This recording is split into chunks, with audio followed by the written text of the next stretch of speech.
The moment I stepped onto the grounds of the $2 million wedding, the scent of white roses and freshly cut grass hit me. He looked incredible in his bespoke tux, his arm looped around her, the woman who had stolen my life. But the best part? Every single cent they spent on this dream day was mine. He just didn't know it yet. He was marrying his mistress with my money, and I was there to collect the debt. They say revenge is a dish best served cold.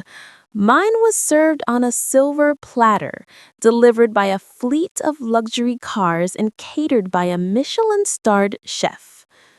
But let's rewind.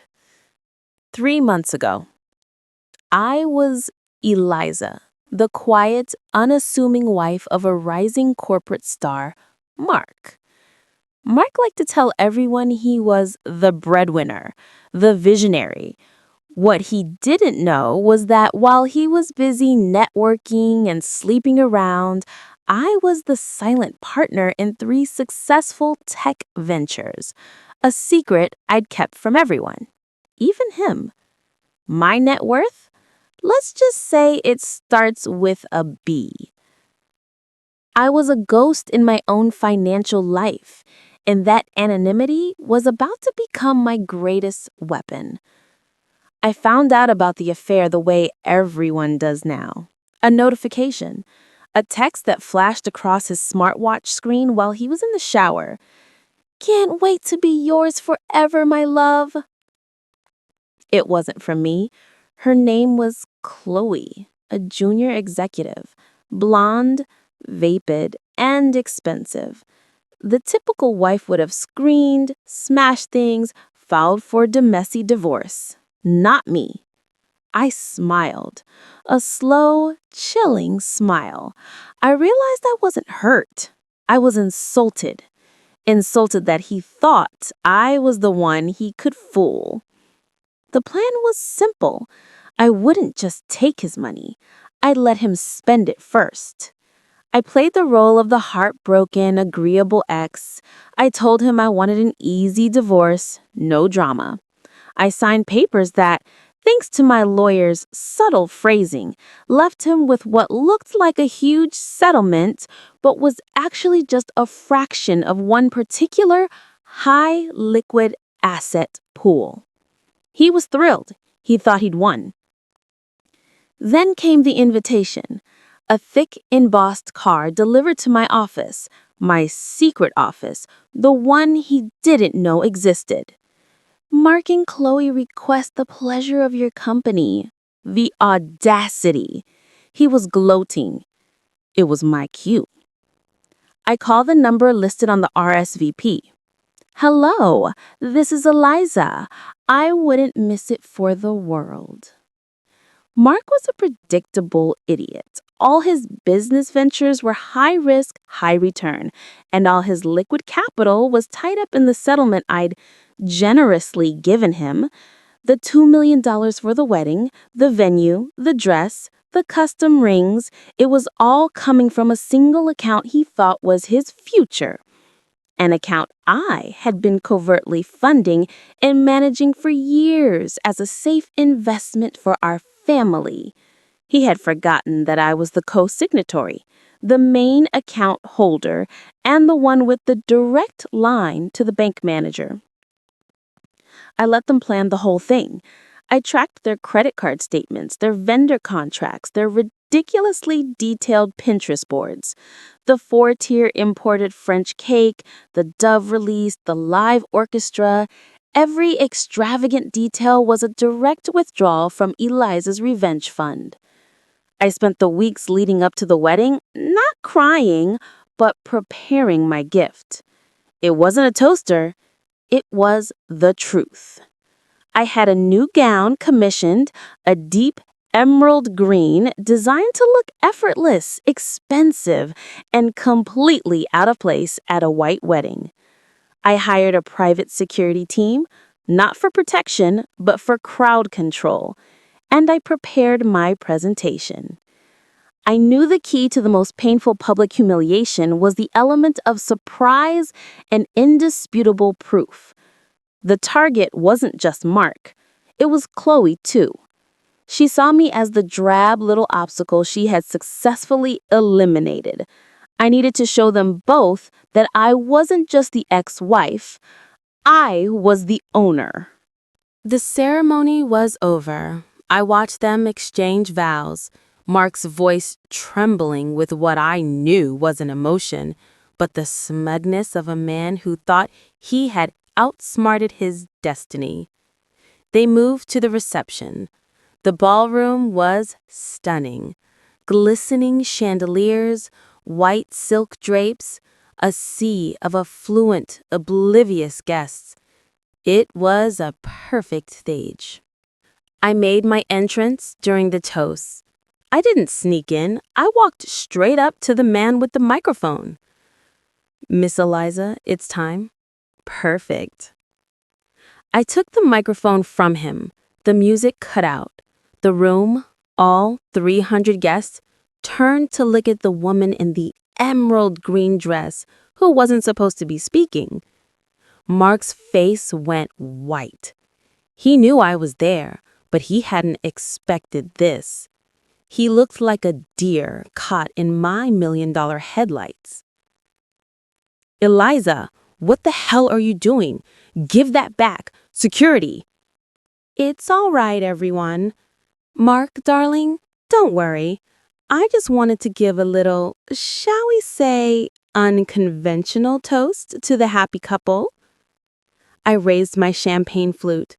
"To Mark and Chloe, a truly beautiful couple and an even more beautiful wedding. Mark, you always told me how much you valued transparency and honesty in a relationship. Today, I'm giving you both those things." I snapped my fingers. The grand 50-foot projection screen, which had been showing a montage of their love story, suddenly changed. On the screen appeared a giant, crystal-clear image of a bank statement. As you can see, this is the itemized statement for the account funding this glorious event. Look closely, everyone. The venue, $850,000. Chloe's custom dress, $150,000. The 4-tier cake, $30,000. I scrolled down the statement. And if you look at the name of the primary account holder, it reads, Eliza R. Sterling. The silence was deafening. Chloe was openly weeping, her carefully applied makeup starting to streak. Mark was on his feet, rushing towards me. "You psycho bitch! This is libel. You'll go to jail." I held up my hand, stopping his approach with a look of pure, cold pity. "Libel? No, darling, just a receipt. You see, Mark, you thought you were taking my money in the divorce. You thought you were starting a new life on a clean slate. But what you actually did was take money from a specific investment account I set up years ago. An account I secretly kept topping up.